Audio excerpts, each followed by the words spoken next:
Alors, si nous prenons une loupe, en la rapprochant avec cette partie, alors vous remarquez que le rôle de la loupe, c'est agrandir les choses, comme vous voyez ici.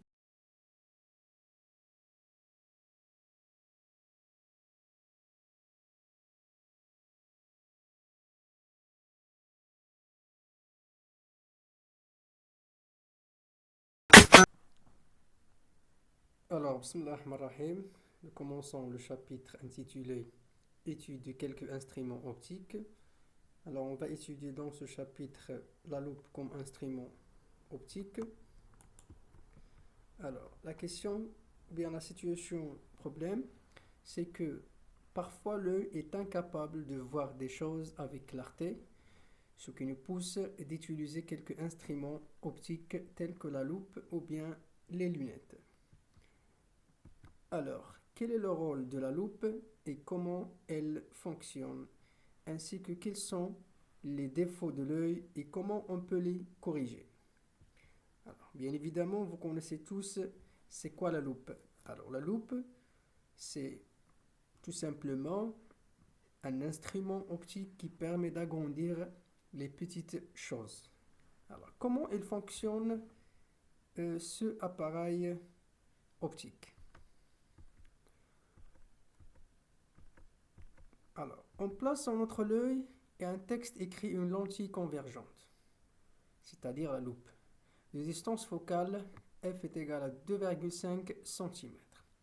Alors, si vous voyez bien, alors vous remarquez que le mot science, après le dépôt de la loupe, on constate que le mot a grandi. Alors, mais il existe une condition pour voir les choses en clarté, c'est que l'objet observé doit être mis à une distance inférieure à la distance focale, comme vous voyez ici 2 cm, parce que la distance focale on a 2,5 cm. Alors c'est pour cela qu'on a, euh, on a obligé de poser l'objet à une distance inférieure à la distance focale pour voir ce mot science agrandi. Alors, le cours, voilà, comme définition de la loupe, pour observer des détails tout petits, on a parfois recours à l'utilisation de la loupe. Une loupe est un instrument optique constitué d'une lentille convergente de courte distance focale, entre 2 cm et 5 cm. Et concernant le principe de la loupe, alors on a déjà vu dans l'activité, alors l'objet observé doit être placé à une distance inférieure de la distance focale de la lentille OA inférieure à f. Donc on conclut que l'image A'B' obtenue par la loupe est droite, virtuelle et plus grande que l'objet, parce qu'on a déjà vu le cas où l'objet est posé à une distance inférieure à f, c'est-à-dire inférieure à la distance focale. L'image formée par la lentille convergente doit être droite, c'est-à-dire non renversée, virtuelle, c'est-à-dire non réelle, et plus grande que l'objet.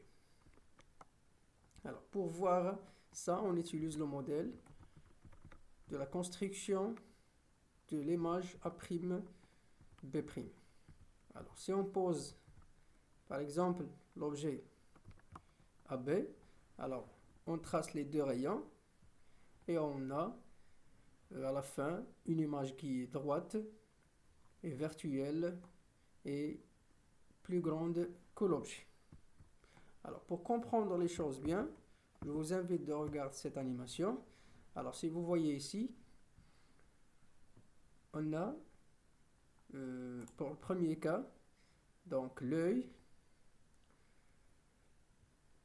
il est situé à une distance, voilà, A est égal à F, donc comme vous voyez l'insecte ou bien la moustique qui se trouve dans euh, le pouce, alors elle est en train d'absorber le sang, mais elle est placée à la distance est égale à la distance focale. Alors, comme vous voyez ici, les rayons ils se forment à l'infini, c'est-à-dire que cet œil ne voit rien.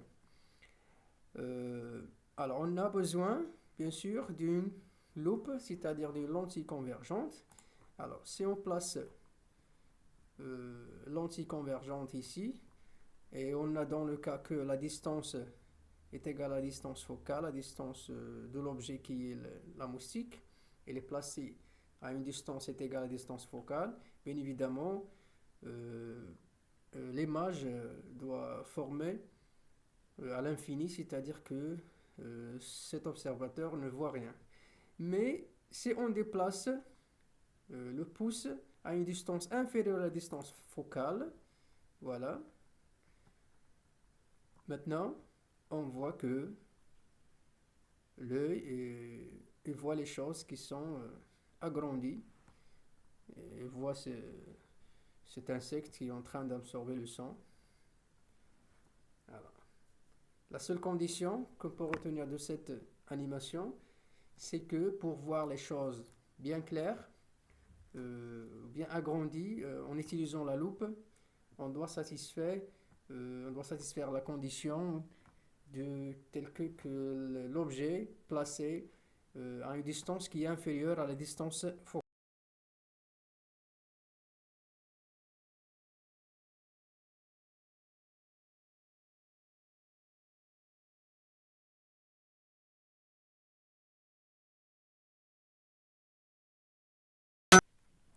Alors, maintenant, nous passons à l'œil, qui est un organe indispensable qui permet de voir les choses. Alors, et on va voir quelles sont les compositions de l'œil. Alors, bien évidemment, l'œil est composé de plusieurs parties importantes dans notre système visuel. Alors, il est constitué du cornée, la pupille, l'iris, le vitré, le cristallin, la rétine et le nerf optique. Alors, comment ça se fait, ou bien voilà, comment il est la relation entre l'œil et le cerveau. Alors, se fait la connexion avec le nerf optique. Et comment on voit les objets? Alors, principe de fonctionnement de l'œil. Donc, on a l'iris, le cristallin, la rétine, ce sont les trois parties importantes qui nous aident à voir les choses. Alors, l'iris qui joue un rôle de diaphragme, le cristallin joue le rôle d'une lentille convergente et la rétine joue le rôle d'un écran. C'est pour cela qu'on peut simplifier le modèle de l'œil par un modèle réduit. Voilà. Donc, on place le diaphragme, c'est l'iris. La lentille convergente, c'est le cristallin. Et l'écran qui est la rétine. Et voilà. Alors, la formation de l'image par l'œil. Alors, voilà le modèle et les constituants de l'œil. Donc, ce sont les composantes à retenir. L'œil est un organe sensoriel, un système optique qui permet de la vision. Il est constitué de cornée, iris, pupille, humeur aqueuse, voilà. Un cristallin, rétine, humeur vitrée et un nerf optique. Le principe de fonctionnement de l'œil, les rayons émergents du cristallin qui joue le rôle d'une lentille convergente, dont la convergente est réglable. L'image réelle inversée est formée sur la rétine qui joue le rôle d'écran. Et aussi, on a des signaux qui sont transmis au cerveau à travers le nerf optique qui ajuste l'image jusqu'à qu'on la voyait droite. Le modèle simplifié de l'œil, on peut modéliser l'œil par ce modèle suivant. Voilà le diaphragme, la lentille convergente.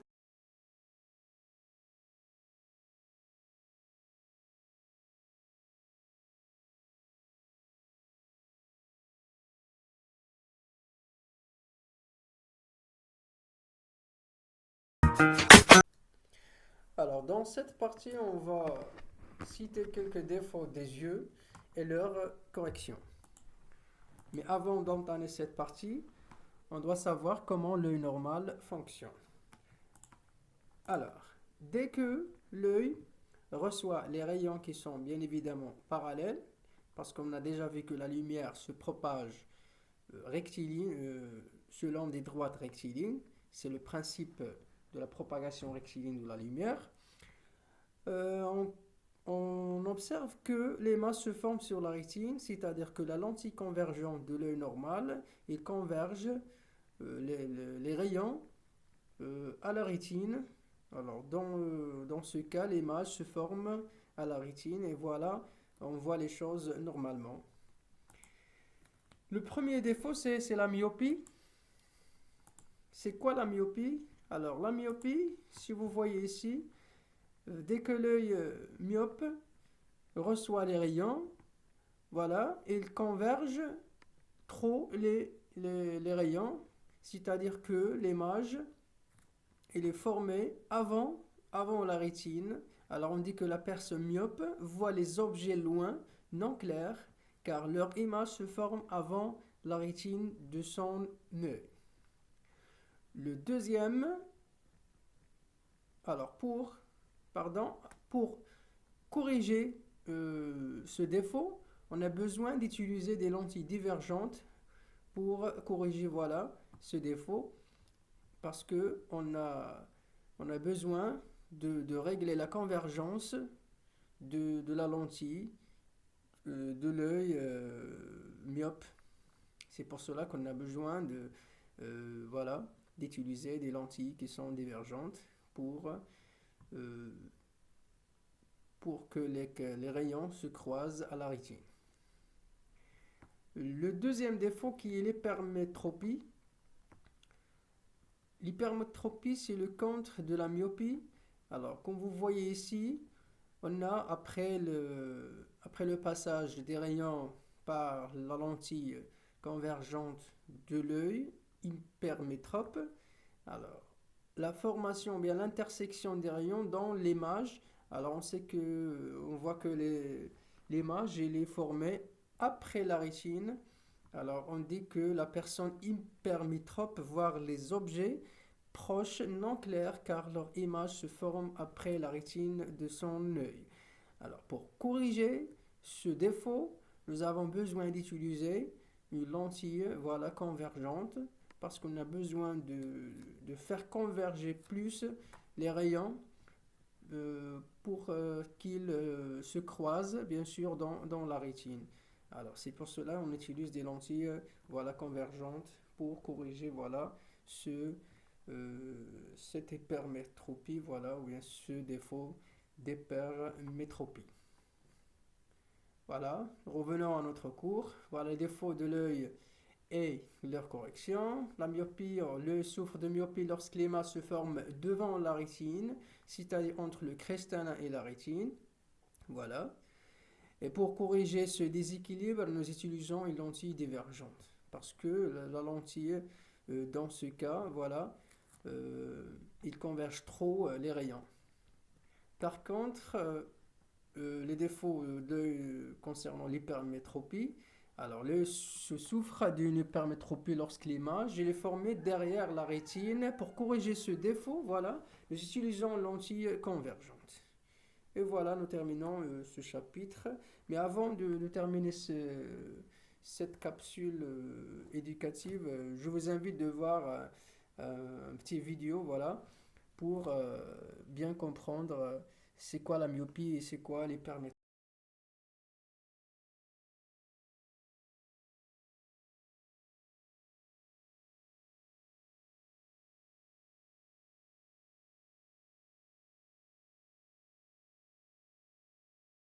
Comment les corriger? Nous nous plaçons dans le cas de la vision d'un objet éloigné. Les rayons lumineux provenant de cet objet sont donc parallèles. Nous plaçons une lentille simulant le cristallin d'un œil normal, dit œil hémétrope. On constate que les rayons lumineux se croisent en un point situé sur la rétine. L'œil voit donc nettement l'objet éloigné.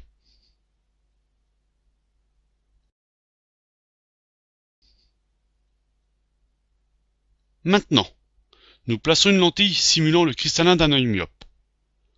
On constate que les rayons lumineux se croisent en un point situé en avant de la rétine. L'œil myope voit donc l'objet flou, car il converge trop rapidement. On place devant cet œil une lentille divergente adaptée. On constate alors que les rayons lumineux se croisent en un point situé sur la rétine. L'œil myope corrigé voit donc nettement l'objet éloigné.